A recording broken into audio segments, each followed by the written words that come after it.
Mga kapuso, pila ka manog baligya sang utan sa Iloilo City nagpasaka sang presyo bangod sang epekto sang padayon nga pagtimbuok sang presyo sang gatong. Ini ang gintutukan ni Kim Salinas.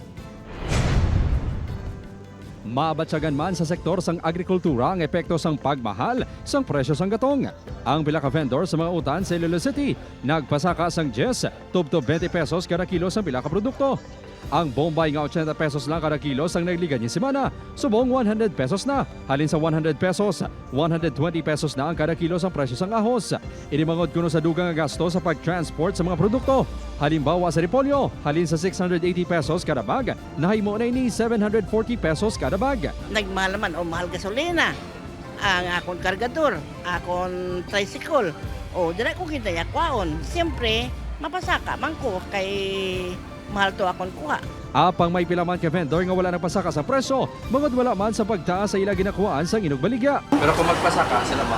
Papasaka man kami kung taas sila at presyo, kung di patasan man namon de. Samtang, mapilitan na kuno nga magpasaka sang tubtob 10 pesos sa mga nagabaligya sang karne sang baboy.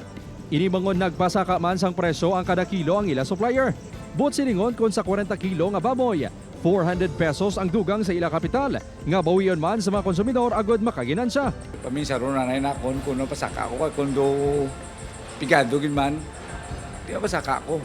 Kibla mo ang baboy nga daan sa sagwa barato kumpare sa amon diri mo. Mapirde ka man nakaroon kung di ko pasaka kahit siyempre mataas ang kapital. Adlaw-adlaw man ang monitoring sa Department of Agriculture 6 sa mga utanon kag meat products sa Western Visayas.